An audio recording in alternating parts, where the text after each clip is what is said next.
Hello, everyone. Welcome back to the AAS YouTube channel. And this is part of the good stuff. This is part of the great stuff. This is the AAS Journal Author Series. And I am very happy to have Chun Huang with us today. Hello, Chun. Hi, Frank. Hi.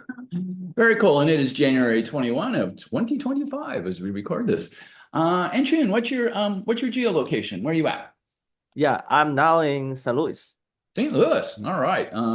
Is there snow on the ground in St. Louis? Yeah. It's still snow and it's very cold outside. Uh, well, I'm in Phoenix, and we definitely got a little cooler last night. We got down a little bit below freezing, but it will warm up to a very, very pleasant day, so it's very nice. It's Um, already, yeah. yeah, you'll have to come out and visit sometime. Yeah, okay. And Shane, what's your position there in Washington? I'm actually a graduate student, a third year graduate student. All right, so you finish up in about 2 years, 1 year, 2 years? Yeah, 2 years, I think. All right. Well, let me be the first to congratulate you, Dr. Wang. Very nice. Oh, yeah. Thank you. You're And that is gonna bring. Oh, let me ask. So, what do you like to do for research? Yeah, I like to do related to neutron star physics and also like pulsar astronomy, the theory modeling of the neutron star. Very cool. Very Mm. cool. And that is gonna bring us to this very awesome APJ letter. It is open access. It's the open access era, people. You can go grab a copy, go get one. Equation of state independent determination on the radius of a 1.4 solar mass neutron star using mass radius measurements. And June, take us away. Yeah, first, thanks for the invitation to introduce my paper. It is a very special experience for me. So this is my first article on the letters. It's about how could we determine the radius of a 1.4 solar mass neutron star use the mass radius measurements. Mhm. So I want to explain my idea because that's idea is basically come from some launch because I know how many sources there is about the neutron star mass radius because actually traditionally if you want to determine a neutron star radius you will need to uh, you will need to have some specific equation states. That means you will need a model to model the structure of the neutron star. Yes. So yeah, that's basically some many people do it. You will need first to have you will need first have to know what's inside a neutron star to model the radius of a 1.4 neutron star. That's Correct. kind of makes sense to you, but actually, since we already have a lot of the uh, recent advancements like in the observation technique. So we already have many observation about the neutron star because we have the NISA. So Yep. NISA is stand for the Neutron Star Interior Composition Explorer. So Mhm. that one, with that one, we already have a lot of the mass radius measurements, and specifically we have two sources that's very close to the 1.4 neutron star measure 1.4 neutron star. Uh-huh. So the first one is JO437. That one is around 1.44. So you can see actually right here is about 144 is the and then another one is JW30. So Mhm. this one Yes. post PSR JW30 Yes. and this one the mass is around 1.34 and Mhm. within the uncertainty these two both are very close to 1.4 solar mass and the 1.4 solar mass is exactly enclosed in this range. So that's coming to my mind. The idea is if we already have two sources that's very close to 1.4 neutron star, Okay. why we still need a model to model the 1.4 solar mass neutron star mass Okay. actually radius? Because since we already have a very good knowledge about the about some star very close to it, we should already have a very good understanding about 1.4 solar mass neutron star radius. So Okay. that is the basic idea. It's just like a Bayes theorem because you already have this is like your likelihood. You already have two different sources very close to 1.4. So you should have a modal independence determination of this 1.4 neutron star radius. Okay. And also, um, this 1.4 is very 1.4 neutron solar mass neutron star is actually very important. It's because this 1.4 solar mass neutron star will correlate to many different fields like the nuclear physicists, gravitational physicists, gravitational wave physicists. They all care about 1.4 neutron star solar mass neutron star radius. So Uh-huh. that is why we want to take it as the um, original goal to do it. Okay. So in this article, we will consider two different cases. We first will consider because these two stars are both very close to the 1.4, but not exactly. So we want to say, like, how about these two are not exactly 1.4 solar mass? So Okay. that if these two neutron stars are different mass, and then secondly, we maybe want to say like we're assuming these two both have 1.4 solar mass, Okay. but excluding the discussion of the twin star. The twin star is basically like if you have same mass but different radius, Yeah. that is twin Right. star. But Okay.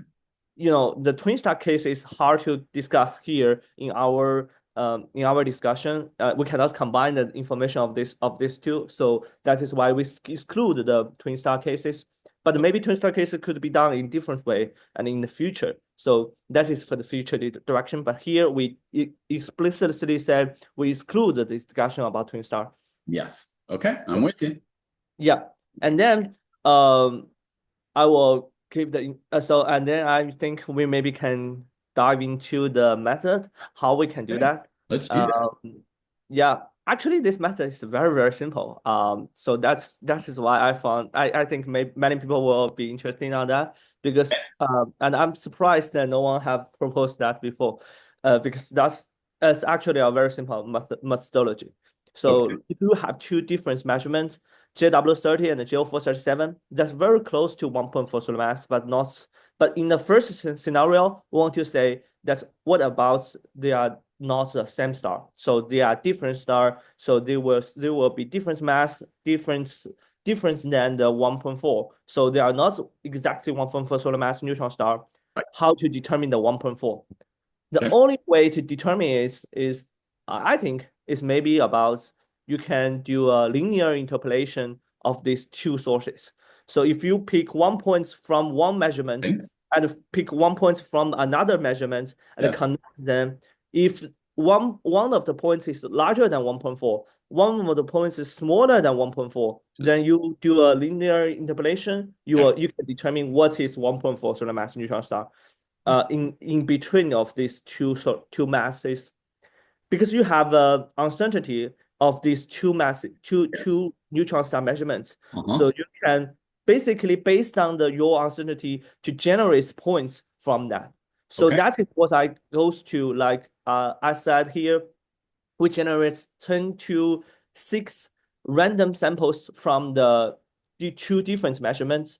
Yes. So yeah, and we explicitly exclude the equal mass one because we don't want to discuss the equal mass. So if they are not equal mass, The and 10 so seconds. we if they are not equal mass, and also we have the condition is one of the mass is larger than 1.4 solar mass, and the one of mass is smaller than 1 solar mass, 1.4 solar mass, and then you can do a linear interpolation to Uh-huh. connect them, and then determine what is the radius of the 1.4 solar mass.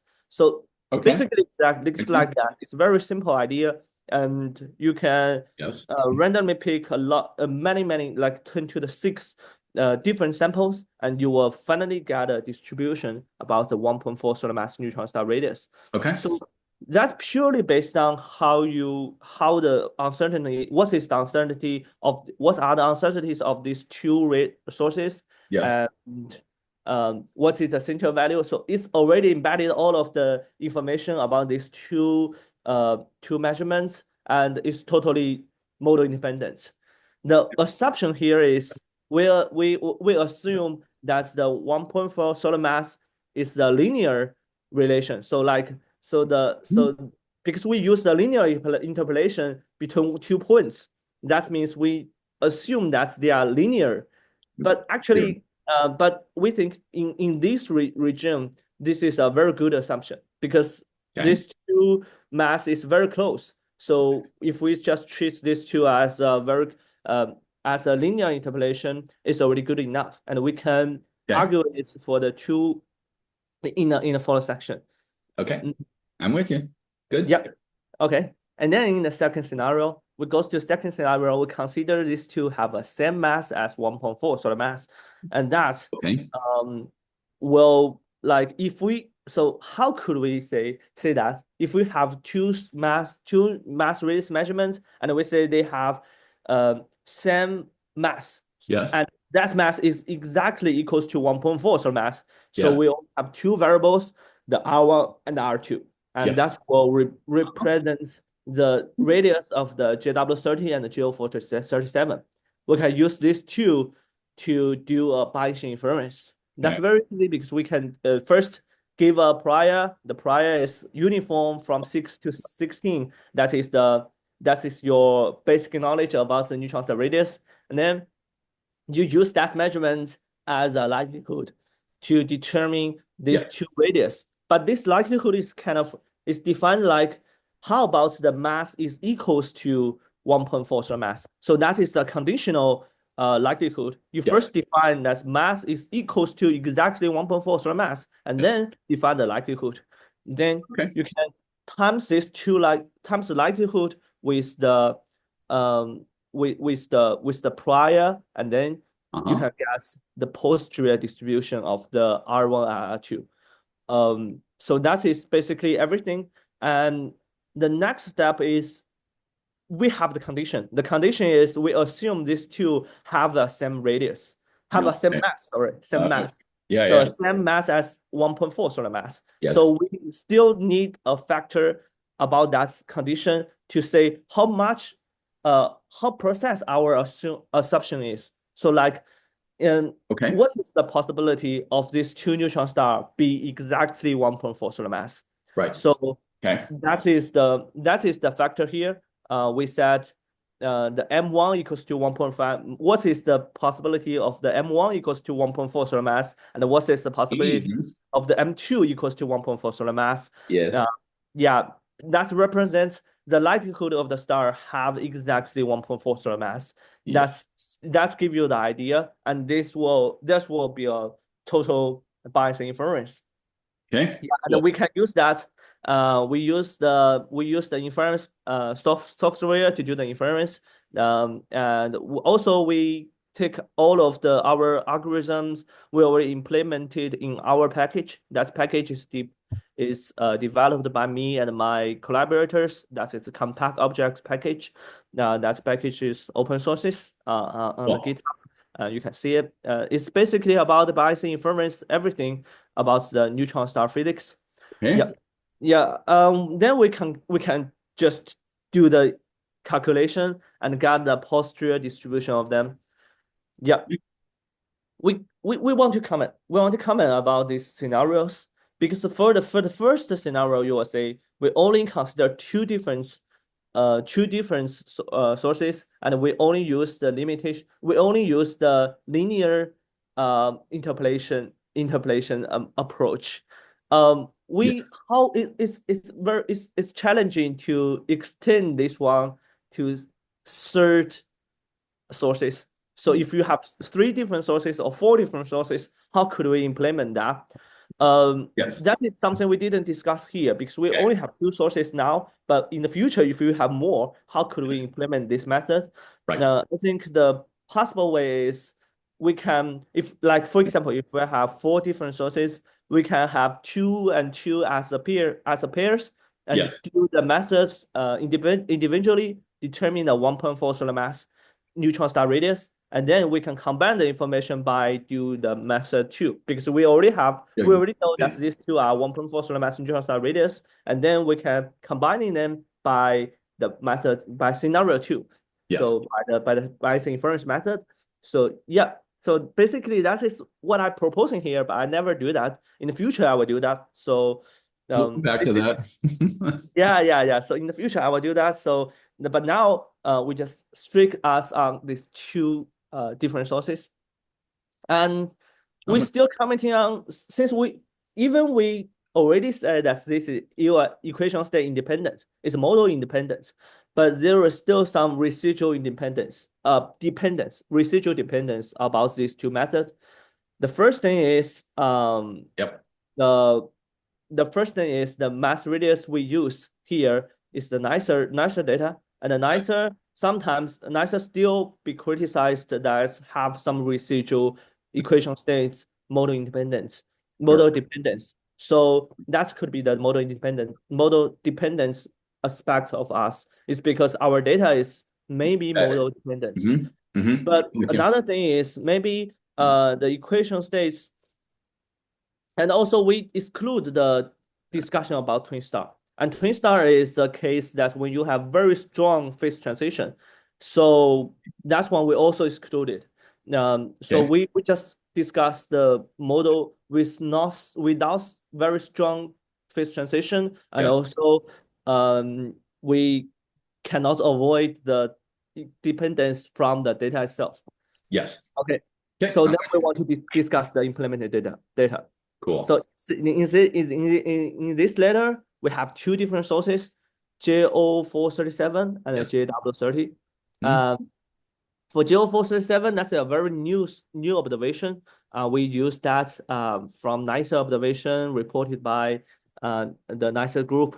Yes. Second one, Good job. the JW30 is a little bit complicated because, because JW30, the original analysis have been done in 2019, but they actually revised the analysis as 2024. It's Yes. years before year before, and they redefined the analysis by different analyze models. So different models. That model is like ST plus PDT and PDTU.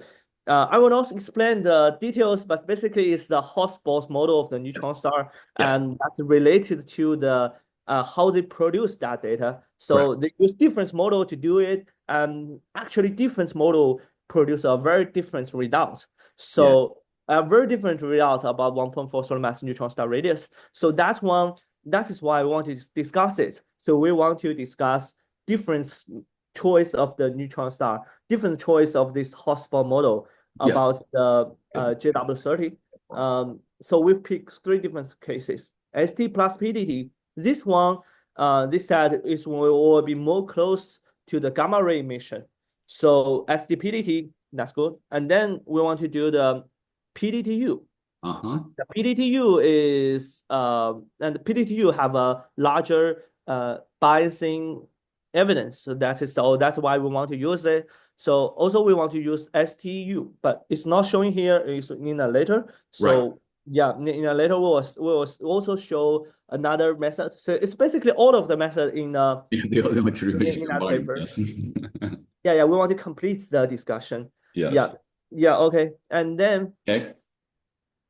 and we only use the results from NICER. So actually, they also give us multi instruments results combining with SM Newton. But the XM Newton data and the NICER data combining will have a very large computation resource. Will need a very large computation resources. Yeah. So it's not proved to be robust under this inference setting. So we just prefer to use only NICER results to do Okay. the inference. Fair Yeah. enough. Okay. So that's basically everything. So we can go to we discuss the method, we discuss the data we use, and then we can go to the inference results. Okay. So yeah, so in the section we will discuss how based on different scenario, the scenario 1, scenario 2, what are 1.4 solar mass radius Based on that. will be look like. Okay. So then we'll go to the figure 1. The figure 1 is the 1D distribution of the 1.4 solar mass neutron star radius joins the JW30 and the JO437 results. And this based on different hotspot model, different model from of the JW30. So Yeah. difference like the STPST, STPDT, and the PDTU. So three different cases. Different cases will give you different. We use the scenario one and produced the radius of the 1.4 solar mass. The Okay. very important observation is you will see like these three different cases all very close as the center value. So it's almost around 16.66 and 16.67, 16.99. That is the very close um, center radius, and also the band is very close. So Yeah. Right. that is the scenario one. Hmm. That is the scenario one result about it. Maybe you can go further. Yeah, Uh, sure. let's see what I said in the 3.1. Okay, Uh, so yeah, scenarios. I just discussed very close. Yeah, okay. That is what I said. That is the result. Um, Yes. I want to say like remarkably, despite the variation of the hotspot's configuration, Yes. actually the center value are very close. So Yeah, that is they a were. very interesting result. Uh-huh. The second then yeah. So then Uh-huh. we can go to the scenario two. And the Uh-huh. scenario two, we first Okay. need to do the inference. We first need to do the inference, bias inference to determine the radius of each sources. So we can go to the figure two to see the Two. R1 and R2 on different cases. You Infinite. can see the R2. The R2 is basically the radius of the J0437. So that is why under different inference, since we only have one likelihood, the R2 will be very close. So you can see the R2, the three different distribution are close. So it's the Yeah. blue, red, and green. They all overlap very closely. So that's we represent that we only use one likelihood. But for the R1, since we are using different likelihood because we are using different data, that's the ST plus PDT Right. and the STPST PDTU. So three different cases will have three different mass radius distribution. Mm. You will see the radius of the SDPST will be more wider. It's be wider, and then the SDPST will be um Fair enough. like the Fighter. more concentrate. Yeah, Yeah. and we give a very interesting factor that's in the table one. That is the we give the biasing factor of these three. For people don't know what is biasing factor, biasing factor is actually the fitting degree of these three different sources. It's like if we pick one radius to do the inference, what is how likely this model can be fitted by this radius. But there is a model. Why? What is the model? The model is whether this is the 1.4 solar mass. So we give the likelihood. So it's basically give the likelihood of these three sources, what how close they are closing to how close of them to compare to the 1.4 solar mass. So Yeah. you will see the PDTU will be the largest. So PDTU will be closest to the 1.4 solar mass and Okay. come to the STPST and STPDT. So that is the bias evidence. It's quantitatively measure how close to 1.4 solar mass. Yes. Mm. Yeah, and then we just we can combine the R1 and RQ information based on just dot products of these two, and then we can get the distribution of this 1.4 solar mass neutron star radius that is in figure two. Yeah, we do the figure four or figure three, sorry, figure Figure three. three, Yeah, here we go with the yeah, joint posterior. Uh-huh. yeah. So the joint posterior of the R 1.4 is showing here. Hmm. You can see the PDTU will be more focused and have a highest peak. Yes. That's also relevant to the fact that PDTU will be more close to the 1.4 solar mass. So that is why it will Good. have a largest peak because very close to it means this information is more reliable. So Yeah. that's why we Okay. will have a largest peak. then goes to the SDPDT and the PDT, SDP, and the STPST. Uh-huh. So I'm they with are, and oh, you can see this pattern is actually very similar to what we see in the figure two. The distribution of the SDPDT, PDTU, and the SDPS PDT, at least on the bandwise, because the bandwise is almost similar because we're just combining every information from them. right. So Across two. Yeah. Uh-huh. yeah. So that is why it's pretty pretty common to say that. Then in the table two, we summarize all of our results about 1.4 solar mass neutron star radius. Um, Based on that, and then you can see the third column. That is the R 1.4. Yes. The From different scenario. So the first three is from the first scenario. The second, the last three is from the second scenario. Uh-huh. Um, Very interestingly is within the first scenario, they are very close. And Yeah, within the quite. second scenario, they are very close. It's And they are little, not very overlapping with each other.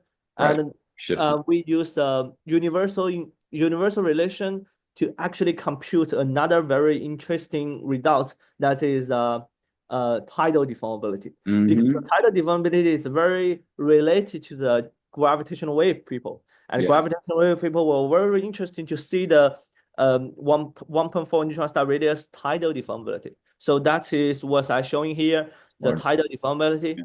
You can compare it with different observation Uh-huh. to then we can further say something about this 1.4 solar mass Okay. radius. Yeah. Okay, so maybe back to the main text. Okay. Yeah. So yeah. Uh, just sorry. Can you back the main text? The Oh, yeah, text. sure. Yeah. Sure. Scenario two. Scenario two. Yeah, we finished the scenario two, I think. Yeah, Okay. we can just to go to yeah. Okay. So yeah. Okay. Uh so that's basically what I said in a scenario. So in a scenario two, I just said what I said before. They are very close, but they are very different with the scenario one. Yes. And then um the question is how reliable our method is. So we want to prove whether our model is reliable. So Okay. we want to do a future case discussion. That's we Okay. simulate some data sets to do the discussion. That is to say, we assuming we already know what is the 1.4 solar mass neutron star radius, and we simulate two different measurements that's very close to 1.4 neutron star radius. Yes. And then we 1.4 neutron star, 1.4 neutron star. Like for example, first one is 1.5. I listed the value at below. So we pick two different equation states as the Ah, underlying equation state. So that means we assume there is a two equation states because what we always okay. do is just to find out whether there is a true distribution of the mass radius. So Okay. based on that true model, the fake model, actually a fake model. So this true model is we pick two R relativistic mean field theory model, RMF model, the NL3 and the TM12. This Yeah. Uh-huh. Uh-huh. use this to Much. just generate two observation. So Yeah. the NL3 we pick two mass radius pairs. That's I showed here. They all very close to 1.4 solar mass. And then for the TM1, we also chose two different mass radius measurements is 1.2921 and 1.42. Two. That is yeah, very close to 1.4 solar mass. And Okay. then we do the interpolation. We do the interpolation. Mhm. We first give them an uncertainty, Okay. assuming that 5% uncertainty is good enough, because 5% uncertainty of the mass radius is basically what we can achieve in about 5 to 10 years of the future. Oh, So okay. yeah, So now it's about 10%, but in the Good. future, we maybe can show like 5% in the future.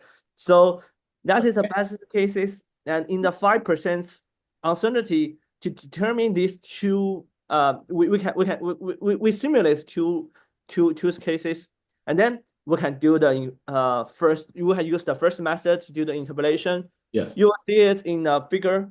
I think it's figure 5 or something. It's I think on the I think it's top. figure Yeah, four. Yeah. figure 4. Yeah, figure 4. Okay, it's figure 4, and then um, very remarkably, you will see the true value of the 1.4 solar mass neutron star radius is the black dashed line. And Yes. what we predicted, the Okay. in center value is the 50% line is the centered dashed line. You may didn't see the center red dashed line because it's almost On top overlap of, yeah, it's with overlapping. the black one.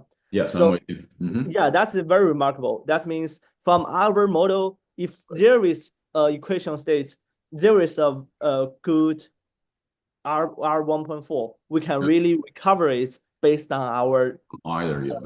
interpolation method. So Oh, like in both cases, you can see it's very close. cool. Like the center value is just 0.02 kilometer differences. Like in the first cases, I think it's a Yes. point zero 0.02. Yeah, in the second one, it's also point zero 0.02. So it's remarkably Very accurate, close to the two different cases. mm-hmm. So Two, yeah. we Mhm. we so in these limited cases, we just tested that our method can accurately reproduce the the 1.4 solar mass neutron star radius Or if give me EMS. there is a real value inside. And our uncertainty band is actually about 4%. So that means in a 4% uncertainty band, we can very precisely determine the 1.4 solar mass neutron star radius. And the center value is very, very close to the real value Cool. uh, of our injected data. So that is a very good signal. That is give us the Yeah, wonderful. inspiration in the future that Very good. future telescope can use our method to Hmm. do this kind of inference, especially when the future there is more data about the JW30 and JO437, then we can do the Add that on, yeah. combining. Yeah, and we can do the better job in the future. So then we want to discuss with discussion. We want to compare with different constraints. The first one we want to do is we want to compare with the normal astrophysical constraints. So the normal means people use the equation states dependent way to determine the 1.4 solar mass radius. How Yes. could we compare with them? There were several works, but we just pointed out like the Rutherford 2024. They gave the most up-to-date constraints on the R 1.4. Hmm. Very interestingly, they combining all of the nicer observation like like what we said here, JW30, JO467, and also 1.4 solar mass neutron star, Okay. JO4, JO740, and also gravitational wave, the nuclear physics, all of them to constrain the 1.4 solar mass radius. But actually, it's very important to note that the result from this model is in equation state independent, in equation state dependent, Dependent. Yeah. dependent. Yeah. Yeah, because they chose two different model, the CS model and the PP model. These two different equation state model will predict a very different R4, R 1.4. Okay. So the 1.4 solar mass under different equation states will have a very different result. Yes. So yeah, so that is why we want to do that. That's exactly what we want, why we want to do that. While you're Uh, doing what you're doing. yeah. Yeah. Hmm. Okay, and then we go further. So that is what I said. The key advantage here is we mostly avoid the EOS independence, Huh? dependence. Distance. So yeah, we can explore many degree of freedom, but we want to note that our uncertainty is larger than them. That's also Yeah.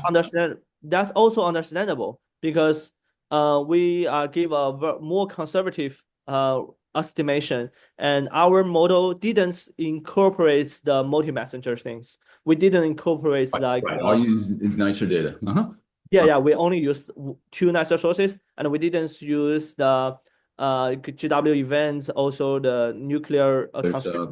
mm-hmm. But we give the most conserv and also our results is conservative is also in a sense like because these two uh because the interpolation method is only like it is interpolates 2 points, Yes. and so this didn't assuming any equation state structure, because equation state, when you introduce equation states, you will have a distribution, predefined distribution about the mass radius slope.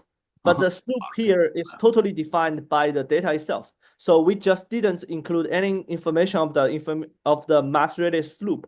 Mass how the slope means how the what's the mass radius look like. So if we don't have that information, we generally will think that our uncertainty will be larger. So that is something.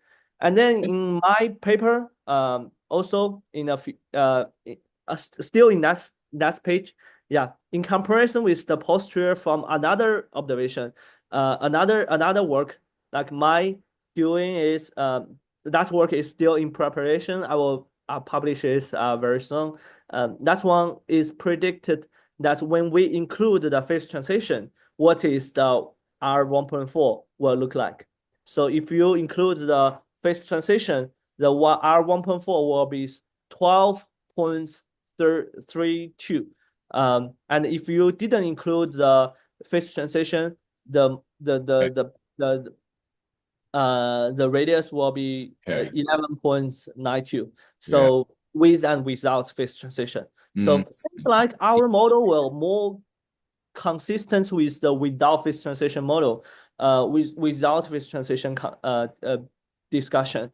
Uh-huh. But yeah, it's still in that paper. I also included a phase transition model and also equation state model. Mm. So that's still not a fair comparison between mine here and that paper.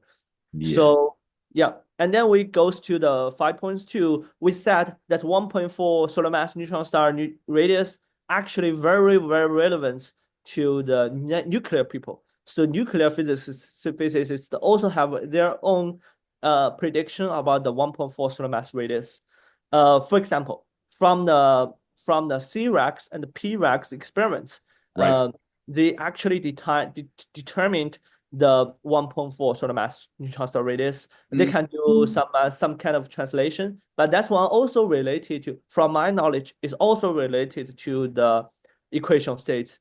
And in one paper, they suggested that the R1.4 is actually larger than Yeah. 13.25 kilometer. And that Mm-hmm. is not consistent with us. Cool. But actually, since this is model dependent, the C-RAX will be more comparable with Okay. our results. Okay. So that means our model independence determination will be more close to C-RAX, not P-RAX. And actually, very interestingly, in the community, in the nuclear physicists community themselves, they still have a large debate about which one is better, because C-RAX and the Indeed they P-RAX do. have a large tension about this determination of the Mhm. 1.4 solar mass.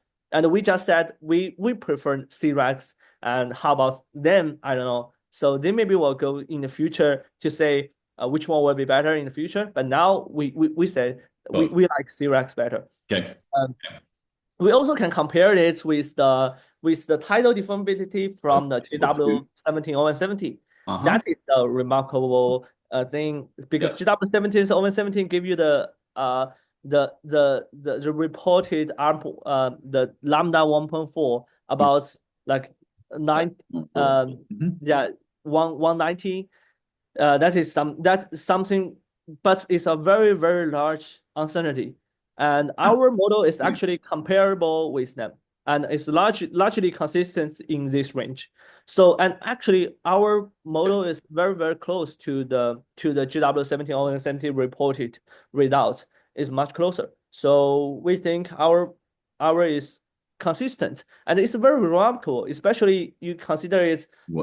like this is coming from the gravitational wave data. Yeah. And our model is purely come from X-ray data. Yes. Both of us are claiming to be model independent. And Hmm. then if these two model can compare and very largely consistent, that is a good result. So that is why I think Good. this result is very, very inspiring. Yeah. Indeed. Yeah. So Yes, it yeah, is. that's basically everything. I just in this mode in this work I discussed I determined the 1.4 solar mass neutron star radius by do two different measurements and we compare it with C-Rex and P-Rex and we Yes. say we like P-Rex, C-Rex and also this one is more consistent with the Thickness. Yes. with the GW17 and 17 observation and also we said that we use the different we use the simulated data sets to show that to show people that in the future if we have better model or if not better model sorry if we have better Data. data set in the future we can actually recover the underlying 1.4 solar mass neutron star radius by our method with a very high precision and also very low uncertainty. So that could be a new avenue for the future, Very and you cool. can use that method to do the analysis in the future nice observation. Mhm. So yeah, that's it. Yeah. Very cool. Beautiful. Beautiful. June, I want to thank you so much for walking us through your very awesome APJ letter. Very nice. Yeah. Thank you. Yeah. Let's see. And you kind of touched on it a couple of times there, particularly toward the end. So let me go ahead and push on it just a little bit more. And where do you think we go from here, given the published article? So is there plans to do additional nicer data sets on either of these objects or three or four of them? Is there any possibility of bringing in other observational data? Um, and so on. So just sort of where do you think we go from here in the short term on this topic? Yeah, yeah, many things we can do. The first thing is we maybe can combining the difference, like you said, we combining different nicer sources. About like the sources we didn't combine the Right. So only two here. yeah Right. the three the another one, and also we maybe can consider applying this method to do the GW events discussion. Yeah, Okay. in any different scenario. So like determine the tidal deformability. Hmm. Also use this kind of very similar method because the method is universal. So yeah, and also maybe we can yeah, then we can do a multi-messenger, like combining the Okay. gravitational wave Cool. and X-ray and got a multi-messenger constraint about that. Cool. So yeah, that's maybe the future. We can do a lot of we just want to give people a notice that we can do many things independent of equation states. Not rely on equation state because equation states have a lot of uncertainties and people are playing on the models. We Yes. don't like playing on models. We like to do the data analysis to Cool. just extract the information from the observation. Hmm. Hmm. Very cool. Very nice. Will be very exciting to see this develop over the next couple of years and into your PhD thesis. So this will all be very cool. Very nice. Yeah. Very nice. Thank you so much once again. Thank you, John. Yeah, thank you. Thank you. And that will do, everyone. And I hope this made your astronomy day just a little bit better. We will see you on the next one. Bye bye.